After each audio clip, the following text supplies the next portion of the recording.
mi ho hi akisu gan thena ho pathin na mo so pyam chele holam kai dan thu sun ho farisai ho sadusi ho ni chi khang la ni te ho asu gan theu cho ni sun ha zo lo zo vela chum tu nyang me hei ten ku ki te mu da zo se he ku ki te dinga bonus point cho pathin lama mi bo gan thei te sanga bo gan thea te hi pathin vet dinga mi wang pate zo zo a concern to them oppressed people. Hallelujah.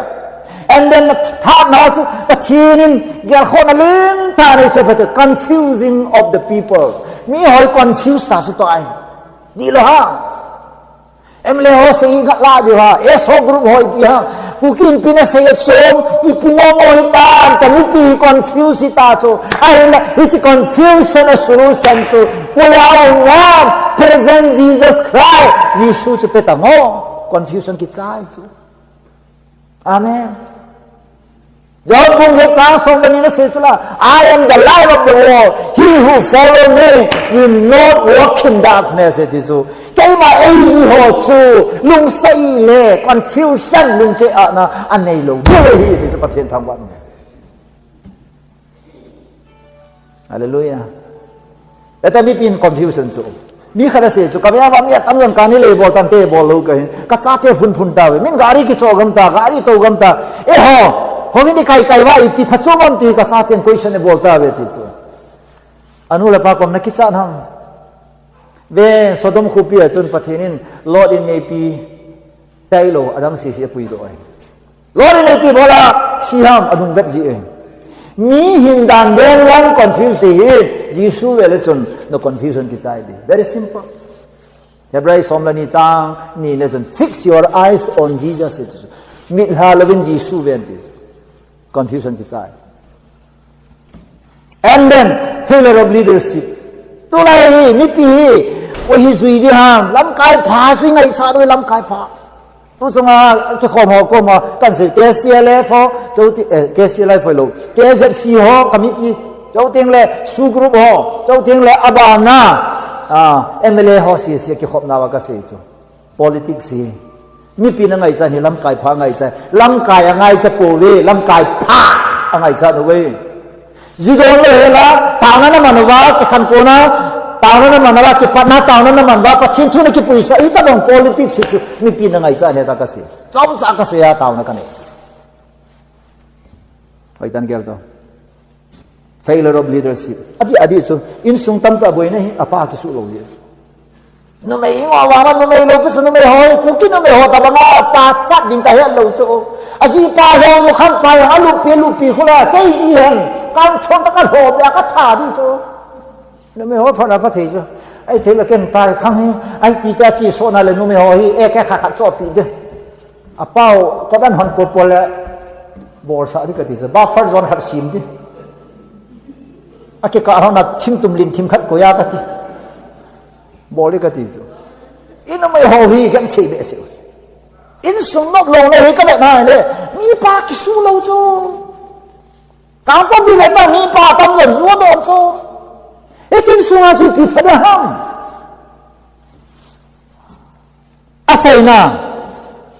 pachin lasa pachin patient sang pin ju pam mi zo sin hin na nei ding everyone be saved mi all say hin na nei ding mi all sin hin na nei ding su Jesus Christ lung lam su hallelujah juda pa kai so do chalama khama pa kai na lung lam na ka to na diwa ipi hi ka bol diwam ti su ahin solita asan lau hin na nei lo chu pathin lung lam e ti hallelujah pathin thang wan ye chun tu nin point lia hin point is saying ka sub point ka sein lam in short ta ki ba thanom ta pathin tu na ngai jiwen pathin abo han lam pathin mi zo si hin ding de luk bung som langa sang som na chu wa na ki pan ling ta khat pathin na nei chu adang ai poi ban ti te yong ki pa pathin yong ki pa chu mi chon si khat na lung hai hallelujah min lunga mo he ai poi a solding a chi pa chi ding a sei ting la za ding a za ting la ta san ata sanon hin na nei ding ju sei pathin mission kiti ya jun why mission is ya so tu ne ai khanna great commission hi Sol na la alien pe na hi se. Pati na sol. Ani na great patient. Pati na kya khola alien pe na. Mission kiti na. Yas mi hu hing na mi hu do na ding mi ho pin tha na ding a. Silpai bol hi inga lo di we he ti tu ing ka ai ke chu ho nei wi han lang. Pati nin ama lo pi na ding le. E ho khan to na ding in a thu phathai bo pi ta.